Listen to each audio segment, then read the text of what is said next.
Shalom, call Halal, Yahawah, Bahasham, Yahawashi, Bahasham, Rawchaa, Qadash. Double honors unto the apostles, double honors unto the elder bishops. Salutations to all my fellow laborers doing this work in truth and sincerity, risking their lives and their freedom to do so, now more so than ever. The 144,000 and the scattered elect that are scattered around the four corners of the earth, that be like unto the speckled bird, the Israelite foreigners among the heathen that look like those heathen. And to the few Akwaf that are listening and learning, to you I say Shalom. This is your brother Malcolm from the branch of the Great Millstone here in Chicago, coming at you with another lesson in truth. And this is a response to two videos. The response to the response. Apostle Tahar was on live, talking about the Bible Defenders video, about how the Bible guru scholars are not the prophets of the Lord. And indeed, they are not. So I'm going to play a portion of the original video that the apostle was responding to, the opening portion of it. And this confusion that these people come with, trying to make, this whole thing about the Arabs being Esau. All right. And and two of the things that they do, they talk, how Esau, married two so-called Arab women, and then and how he married a Canaanite. But see, here's the problem with that. These Bible scholars, they fraudulently make Canaan. They try to make the Canaanites Shemites, and they're not. Canaanites are Hamites. And I actually have a map of biblical history that was put together by scholars, and they have Canaan as a Shemite. And, they did that to protect the false racial propaganda that they push, to try to basically whitewash history. And the truth of the matter is, Canaan is a son of Ham, what you would call Africans today. Remember that curse of Ham, because they'll talk about how Canaan was cursed, but then they turn around and try to make Canaan a so-called white person, all right, to fit their narrative. When you watch all their movies, there's when they talk about Joshua and the people that the Israelites were fighting when they came into Western Asia, which they fraudulently call the Middle East today. The people ruling over it now are in there controlling the majority of it is Ishmael. This is true, but they weren't the people who were there then. The people that were there were Africans, so-called Africans, very dark Africans, Hamitics, sons of Ham, who did not live in Africa with the rest of their brethren. They were actually occupying Canaan, and Canaan is basically in Asia. All right, so when you look at a map, let's bring this map up. Okay, when you look at this map, that's my pointer. When it talks about the sons of Ham are Mizraim, Put, which was Libya, Cush, which are the Ethiopians, right here. All right, Mizraim, which was Egypt. Okay. And they occupy all of Africa, okay? And then Canaan was in the north of Africa, here, in all this area. Canaan was in this area when the Israelites came into the land, all right? So they were fighting the Hamitic African sons of Ham. So that fact alone already, I could stop the video right here. There's really no need to go any further, but let's read about Esau to cut this confusion, because the as you're gonna hear, the guy in the video, this so-called Edomite scholar, is talking about how Esau lived by the sword, all right, and he fails to acknowledge the fact that Alexander of Macedon was an Edomite. And he spread his seed among all the dark people of Europe, of Asia. All right. because everyone in Asia was dark for that most part. He spread his seed among Ishmael. He spread his seed among Ammon and Moab. He spread, as a matter of fact, all those people that are confederate with him in Psalms 83, he spread his seed among all of them. And mostly against their will in the beginning. Now, these women willfully run to Esau because Esau is in power. That's what women do. They gravitate toward power. They'll betray their own race for power, for the men in power. All right? Including the Israelite woman. All right, but this is Genesis 27. And I'm going to start at verse 34 and read through 41. Then I'm going to play some of these videos. All right, this is Genesis 27:34, and it reads, "And when Esau heard the words of his father, he cried a great and exceeding bitter cry, and said unto his father, Bless me, even me also, O my father. And he said, Thy brother came with subtlety, and have taken away thy blessing. And he said," and you have to understand, this is why Esau Edom hates the Israelites, hates the Negro, Latino, Native Americans so much, and the scattered that are scattered among the heathen that look like the heathen. He hates them so much, all right, because he feels like they got the blessing, all right, that was supposed to be his, but it was never his. The Lord told you in the beginning that it was meant to go to Jacob, and then Esau sold it. So I like to use the analogy before I continue reading, the analogy of the fact that I want you to think that if you got a brand new car, all right, and then you decided that, then you got another car, and you decided, well, you know what, my wife doesn't like this car, it's too big for her, whatever, or this truck, and you decide to sell the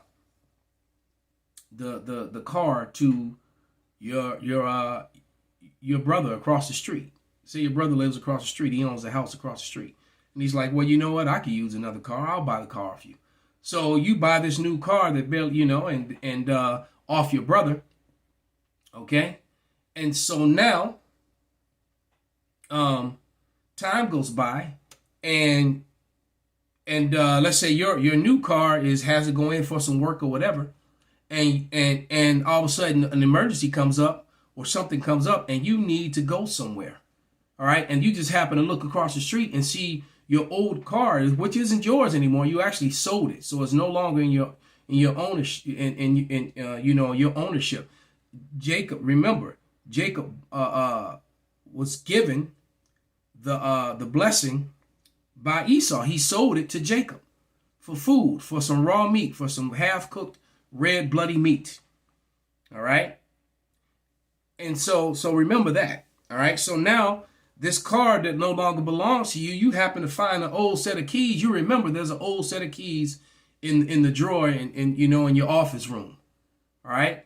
So, and you see the car sitting across the street, and you just think, okay, well, I'm gonna, you know what? I'll just run over there and grab the car and run this errand, and then I'll bring it back. Or I'll just go use the car. Well, here's the problem is, you go take that car, you're now stealing. All right. And second of all, the moment you take the car, your brother comes out because he's on his way to work, and now his car is gone because you decided to go run an errand with the car that no longer belongs to you. You stole the car. And that's basically what Esau Edom is, what these scholars don't teach. They don't teach the fact that Edom was never set up to get the blessing, and that Jacob didn't steal it from him. All right. He sold it to Jacob. And when it came time to collect on the blessing, instead of telling his father Isaac that I sold that car to Jacob, he tried to go in there and claim the car and claim the blessing that was no longer his. All right, I have to give it to you in layman terms because Jacob is simple. All right, but it says, "And thy brother came in subtly and have taken away thy blessing." Isaac said that because he didn't know about this deal that was done between Jacob and Esau. And he said, and then he said, is he not rightly named Jacob, which means supplanter, right? Layman terms in the hood, to come up, all right, to catch somebody lacking, all right? "For he hath supplanted me these 2 times. He took away my birthright." So he's lying on Jacob at this point. "He took away my birthright, and behold, now he hath taken away my blessing. And he said, Hast thou not reserved the blessing for me, And Isaac answered and said unto him, Behold, I have made him thy Lord, and all thy brethren I have given to him for servants, and with corn and wine have I sustained him. And what shall I do unto thee, my son? So basically, he told him, there's nothing you can do. This man is getting the kingdom of heaven. The kingdom of heaven is already promised to Jacob, and which extended to his seed, which are the 12 tribes of Israel, which happen to be, unfortunately for so-called white people, they're not it. All right, they were born of the wrong son. All right, the 12 tribes of Israel are indeed the Negro, Latino, and Native American, and their scattered brethren that are scattered among the other heathens around the world. All right, that's it. Okay, but it says, and Esau said unto his father, Hast thou but one blessing, my father? Bless me, even me also, O my father. And Esau lifted up his voice and wept. All right, so Isaac, feeling sorry for his son, he said, and so Isaac said, and Isaac his father answered and said unto him, Behold, thy dwelling shall be the fatness of the earth, and the dew of heaven from above, and by thy sword shalt thou live. And this was a temporary blessing, all right, which lasted for his first rulership, lasted almost 1,000 years from Rome. Hence the reason why they love Alexander of Macedon. Remember, Alexander of Macedon, when you trace back his biblical roots, he goes back to Esau, Edom. Esau, Edom, the so-called white man, got dominion over the world by conquering all of Asia and taking down Japhet and removing the dark-fleshed Negroid type of Japhetic people, the Greeks, Javan, out of their land, and then taking on their nationality and calling themselves Greeks, and later calling themselves Romans. And that kingdom lasted almost 1,000 years until it was brought down by Jacob. The Israelites that were once in captivity are under them, who are now in their army and in their government and everything else, and end up taking over. All right, and they ruled for 1,000 years. That was the Dark Ages and the medieval time, which they try to cover up, and but there are too many relics and too many evidences to prove that what I'm saying is true. They just choose to have cognitive dissonance when it comes to that fact. All right, and Alexander ruled with the sword through conquering and colonizing. All right, colonizing the whole world, starting in Asia. All right, because remember, when you're looking at Asia here, let's bring that map back up again. Get my pointer. Europe is a concept that they created. Europe is in Asia. All right, there is no separation except for the color that they created between Asia and Europe. This is all one continent. Okay. Matter of fact, that this is a map of Asia. All right, map of Asia. Okay. And as you can see, the so-called Middle East, which is Western Asia, Asia Minor, so-called Turkey, is according to them, but Asia Minor should actually be all of Europe. That's why they say Eurasia. And so they created these lines. The Bible talks about removing lines and borders and marks. So basically, Japhet had all of this, all of Asia for the most part. Okay, and as you can see, there is no physical separation between Europe and Asia. None. Not at all. Okay? There is a physical separation between Asia and Africa, though. Very small, but it's there. Okay? Just to prove that point. So, speaking on colonizing, before we finish this group of scriptures, let's go to these two video shorts here. All right? And this one, let's move this one up. And it says, and this was by Bianca. And let's go to these two. All right. What do Puerto Ricans and Palestinians have in common? Protesters in D.C. chanted from Puerto Rico. All right. So, Jake is always worried about somebody and not themselves. But let's play this short here. Stick to. Okay. No, I can do that.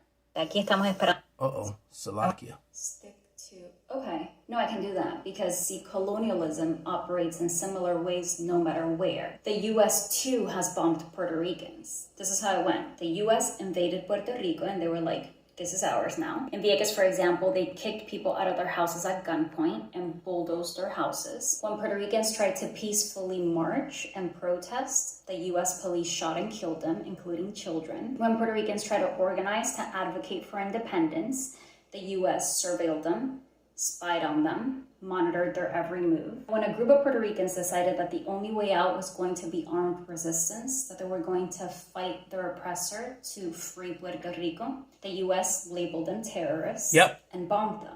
I'm not trying to say that the plight of the Puerto Rican people is equal to the plight of the Palestinian people because we've never had to go through the horrors that Palestinians are going through today. But we can recognize oppression. But see, she don't know all of her history. See, the Puerto Ricans have thousands of years or not 1,000, but hundreds and hundreds of years, all right? Well over 600 of oppression from Esau, Edom, okay? But here we go. And abused by a powerful nation when we see it. So she made that comparison between Puerto Rico and the Palestinians. Now this one. I want to tell you about how Puerto Ricans have been calling attention to what Israel is doing to Palestinians. So first, as you know, Puerto Rico is a U.S. colony, so in front of the Capitol, you usually have the Puerto Rican and the U.S. flag. Well, a Puerto Rican demonstrator got up there and replaced the U.S. flag for the Palestinian flag. Tito Kayak had already done this and got arrested by Israel when he got up on a watchtower and put up the Palestinian flag. So why would a Puerto Rican do this? Well, Tito Kayak says that when he traveled to meet with Palestinians, he was struck by what he says were abuses that were being committed against the Palestinian people. And he had long been a protester against imperialism in his own country in Puerto Rico. This is him. He was one of the people who climbed the Statue of Liberty more than 20 years ago to place the Puerto Rican and the Vieques flag. Vieques is an island off the coast of Puerto Rico that the U.S. Navy used for bombing practices for more than 60 years. Damn. Some Puerto Ricans see the parallels between their struggle and the struggle of the Palestinian people. And what I'm about to show you is a chant that took place in D.C. Puerto Rico to Palestine! Occupation is a crime! Occupation is a crime! I want to tell you about how Puerto Ricans have been Okay, calling so let's attention enough of that, but that's, you know, and when you learn the history, Ishmael actually did a lot of horrible things against Israel as well. All right, but let's go back to Genesis now. All right, and this is Genesis 27:40, and it reads, "And by thy sword shalt thou live, and shall serve thy brother, and it shall come to pass when thou shalt have the dominion, and thou shalt break his yoke off his neck," because the Edomites, they got dominion with Alexander. Well, because the Edomites were nobodies and on the bottom and servants to Jacob and everyone else until Alexander. Alexander brought them into power. So it was the first time that the so-called white man got into a position of power in the history of mankind was through Alexander, which is why they uplift him and uphold him so greatly. All right. What they leave out of history is the fact that Alexander is an Edomite. All right. His father, Philip, was an Agagite. All right. King Agag, all right, is a grandson of Amalek. All right. Amalek is a grandson of he was a son of Agag, and Agag is a grandson of Amalek, and Amalek, all right, is a grandson of Esau, Edom, and the chief nation of the so-called white people. And the Amalekites are the Jewish people today. All right. Genesis 27:40. "And by thy sword shalt thou live, and shalt serve thy brother, and it shall come to pass when thou shalt have the dominion, and thou shalt break his yoke off thy neck.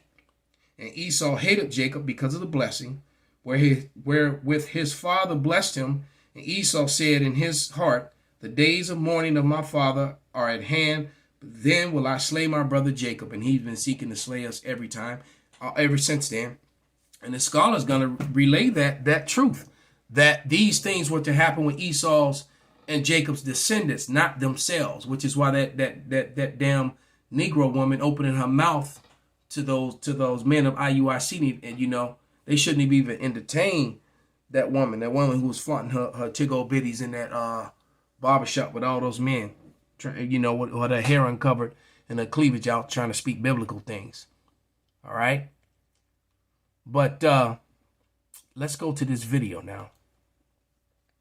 All right. And let this guy put his foot in his mouth. And remember, Canaan, as a matter of fact, let's read from the Young's Bible Dictionary. And then let this guy speak a little bit. And this is the Young's Bible's Dictionary definition of Ham. All right? Let's put that in the camera. You know, I didn't usually, when I read a book, I like to put it up on the screen, but this was all through the Spirit. So this was I saw the video and the Spirit just said, turn on the computer. So here we are. But it's on page 225 of the book I just showed you. You can screenshot it, pause it. The Young's Bible Dictionary. This is the definition of Ham is on page 225. And it reads, a son of Noah and father of Cush, Egypt and Canaan. So the Canaanites were Hamites, so-called black Africans. See further on each of these four, while they all may have been dark-skinned, they were not the forefathers of the Negroid races, but rather the people associated with Egypt. In the north of the continent of Egypt, the Egyptians thought of Canaan as one of their provinces, even into the latter times. Okay, so once again, showing this map of the so-called Middle East, of the land of Canaan, which they call the Middle East fraudulently today. That's where Canaan was. All right. Mizraim, Egypt's brother Canaan, was in the so-called Middle East. Africans, not Egyptians. I mean, not Ishmaelites, like they tried, like this guy's going to falsely claim. So let's let it play. World carries with them the genes of Esau. In particular, a large segment of the Turkish population is related to Esau. World carries with them the genes of Esau. He said the Arab world. In particular, a large segment. And so does the Israelite world, so does the Hamite, so does the Ammonite, Moabite. Esau put his seed among everybody. That doesn't make them Esau. Of the Turkish population is related to Esau, as are most Syrians and the Kurdish people of Iraq. We should at least have heard of the Ottoman Empire, which ruled the Middle East for many centuries, from about 1300 to just after World War I. The Ottomans were a dominant tribe in the nation of Turkey, and it was these particular Turks who are direct descendants of Esau. And of course, and that's true. We've been telling you that the Turks and the Israelis are brethren, because that tribe, they were all the Khazars, and the one part of the tribe became Muslim, and the other part of the tribe started following Judaism. So the people in the land of Israel and the people in Turkey are literally the same. They're brethren from the same Khazarian tribe, which were Edomites. And we know from Bible prophecy that the Turks are going to play a primary role in the events of Revelation. Edom is going to play a dominant role, a very important role. Enemies of Israel. All comes together, doesn't it? And then he's leaving out the prophecy that the Edomites would take the land of Israel and proclaim that they are Israel. That's Ezekiel 36 and 5. All right? Or 35 and 6. Let me get it real quick. Now that I'm saying it. Let me make sure I said it right.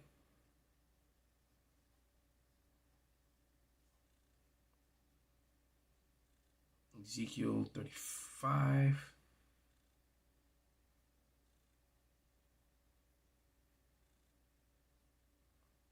No, it's 36 and 5. Yeah.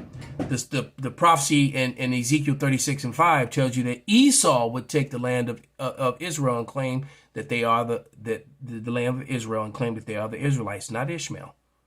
All right? Ishmael wouldn't do that. There's no prophecies that Ishmael would take the Israelites into captivity, that they would rule, colonize the whole world. Those are prophecies about Edom. That's Edom living by their sword. The whole world is not under the vibration of Islam.